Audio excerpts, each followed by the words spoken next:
Hey YouTube, what's up? Dustin Smith here with A2K, Allegiance to the King. Today we're going to talk about Jesus and the important subject of the pre-existence of Jesus and how that actually is defined in the Bible. Specifically today, we're going to look at the fact that the Bible teaches that Jesus Christ pre-existed only in God's plans, purposes, and thoughts, okay? This means that Jesus didn't literally pre-exist his birth as a conscious being, but Jesus did pre-exist in God's thoughts and his plans and his purposes. Let's look at three passages in the New Testament that demonstrate this particular point. We're going to start in Acts chapter 2 in the speech that Peter gives on the day of Pentecost. This is what Peter says. Look at Acts chapter 2, starting in verse 22. Peter says, "Men of Israel, listen to these words. Jesus the Nazarene, a man attested to you by God with miracles and wonders and signs, which God performed through him in your midst, just as you yourselves know. This man, delivered over by the predetermined plan and foreknowledge of God, you nailed to a cross by the hands of godless men and put him to death." There we see Jesus, who, by the way, is a man, a human being, and he was delivered over according to God's predetermined plan and God's foreknowledge. There, Jesus was in God's plans and his foreknowledge. Very clearly there, it is said that God had planned, and in God's foreknowledge, Jesus was going to be handed over and killed for the sacrifice of our sins, okay? That is actually taught there in the initial speech in the book of Acts, Acts chapter 2, verses 22 through 23. There again, clearly, Jesus was in God's plans and God's foreknowledge, okay? We can also see this, ironically, in 1 Peter. 1 Peter chapter 1 and verse 20.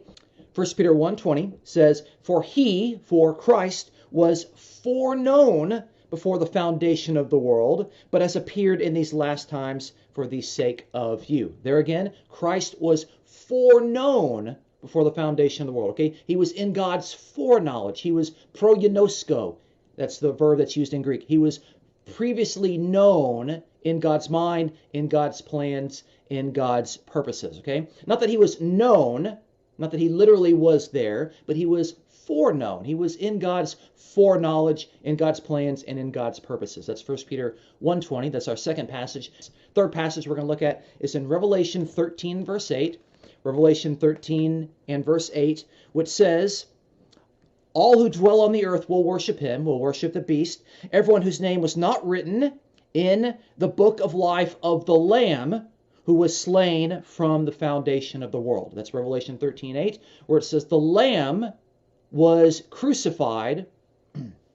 That's Revelation 13 and verse 8, which says the Lamb was slaughtered, was slain from the foundation of the world. Now, that doesn't mean that the Lamb was literally killed from the foundation of the world. No, it only makes sense within God's plans and purposes and foreknowledge. A statement like that cannot be read literally. It doesn't make any sense literally. It would be completely nonsensical if it was read literally that a lamb was actually killed at the foundation of the world. No, it only makes sense within God's plans, purposes, and foreknowledge, okay? So it's three passages we've seen that Jesus was in God's foreknowledge, in his plans, in his purposes, Acts 2:22 through 23, 1 Peter 1:20, and Revelation 13 and verse 8. And this helps you when you come to a passage, say, like John 8:58, where it says, "Before Abraham was, I am he. Before Abraham was, I am the Messiah."